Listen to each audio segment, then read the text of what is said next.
皆さんこんにちは。よしアートチャンネルへようこそ。よしのりです。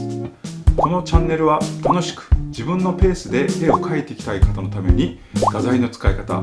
絵の描き方などさまざまなアートな情報をお届けしています。興味のある方はぜひチャンネル登録の方よろしくお願いします。それから高評価などもいただけるととても嬉しいです。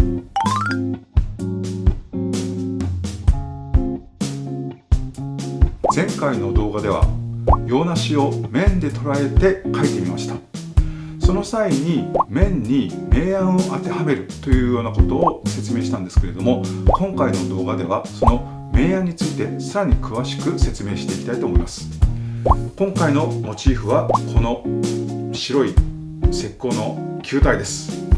ここに光を当ててどういう明暗がそこに現れるかということを見ていきましょう。まずはこの2枚のデッサンを見てください。 A と B2 枚のデッサンがありますけれども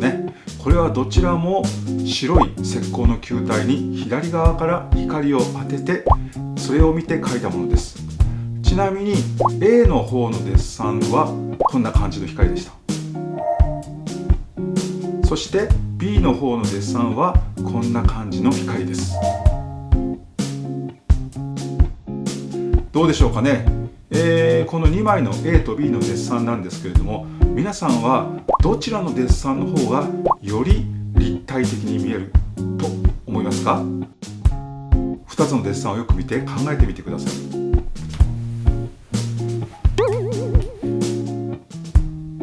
A と B どちらのデッサンの方がより立体的に見えるのか迷っている方もいるかと思いますけれども、僕はですねこの場合 B のデッサンの方がより立体的に見えると思っています。ではどうしてそう僕が思っているのかをこれから説明していきたいと思います。その前にまずは人のものの見え方について説明していきましょう。一般的にはですね、画面の中で一番明るいところ、もしくは一番暗いところ、さらには明暗の対比が強いところというのはなんとなく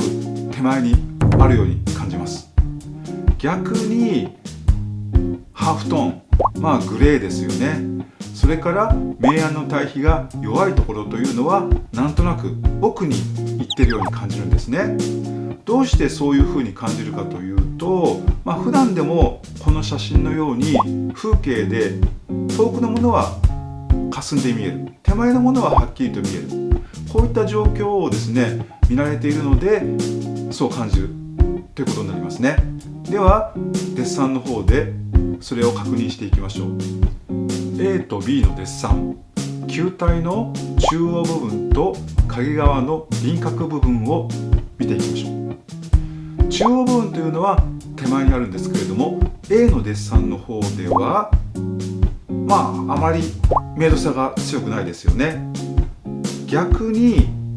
輪郭部分、影の部分を見ると背景との明暗対比が非常に強くなっています。 B の方のデッサンは中央部分は光と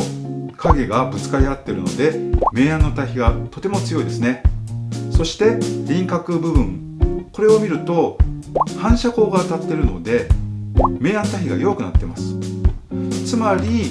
A のデッサンでは輪郭部分の方がなんとなく手前にあるようにどうしても見えてしまう。中央部分があまり手前に飛び出して見えてこない。 B の方のデッサンは輪郭部分は明暗対比が弱いので奥に行っているように感じる。そして中央部分は明暗の対比が強いので手前にあるように感じやすくなっているということですね。 A と B のデッサンの違い、これはですね B のデッサンの方には反射光が当たっているということです。このデッサン描く際にモチーフをセットしたんですけれども A のデッサンの方は右側にある壁から距離をとって光を当てています。そして B の方のデッサンはすぐ右側に壁があるんですね。そしてその壁に光が当たって球体の影側を反射光が照らしている、そういう状況で描きました。このように明暗反射光をうまく利用して描いてあげると、より立体的にものが描けるということになります。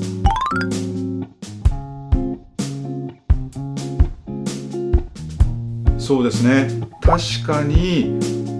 うまく反射光がねモチーフに当たればいいんですけれども、大体が絵のデッサンのような感じに見えることがほとんどだと思うんですね。ではその時にどうしたらよいか。方法は2つあります。1つ目は見えた状態をそのまま描いてあげるということですね。そしてもう1つは反射光があまり当たっていないんだけれども、自分の絵の中で反射光が当たっているように描くということですね。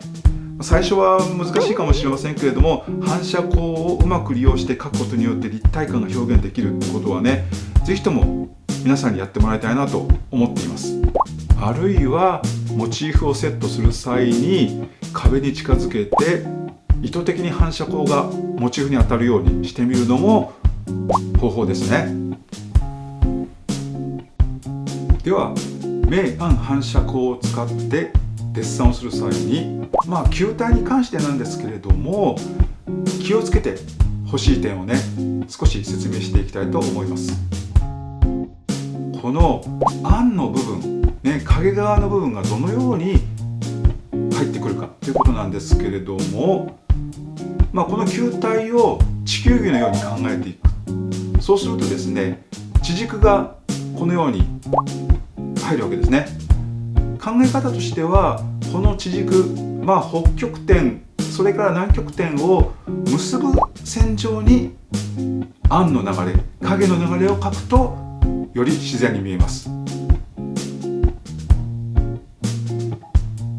では暗、影の流れが北極点と南極点を結んだ線上からずれてしまったらどう見えるかということなんですけれども、ちょっとこちらを見てください。上の方のこの球体はこの北極点と南極点より影が、暗の流れがより左側に寄った状態ですね。このような状態ですと、光って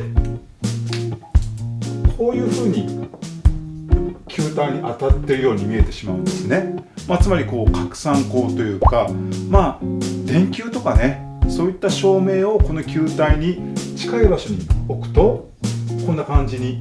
影が見えることあるんですけれども、ちょっと不自然ですよね。で、逆にこちら側、北極点と南極点を結んだ線よりも影がちょっと寄ってしまった場合、影側に寄ってしまった場合なんですけれども、その際には光は逆にこんな感じでいろんな方向から光が当たっているように見えてしまいます。これもまたちょっと不自然ですよね。ですから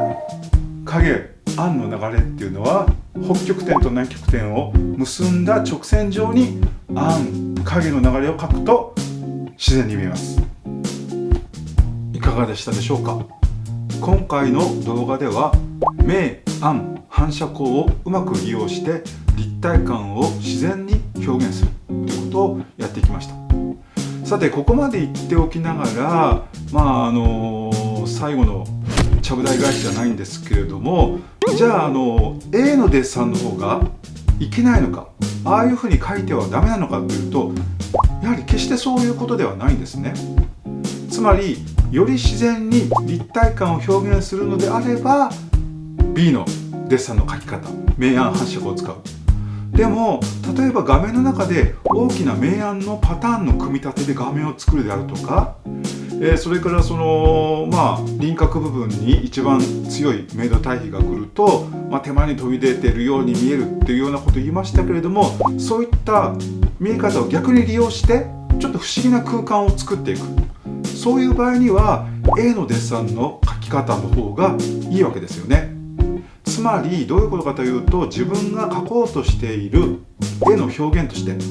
どちらが適しているのかということをしっかりと自分で自覚して、それを意識して描くということが大事です。このよしアートチャンネルではより自然に立体感を表現する、そういうスタンスで描いていますので、今回は B の方を僕は選びました。でも場合によっては A のデッサンのような描き方をする場合もあるかもしれません。皆さんがご自分の絵を描くときにどちらが適しているのか、これをしっかりと考えて描いてみてください。はい、では今回の動画はこれで終わります。それでは皆さん、さようなら。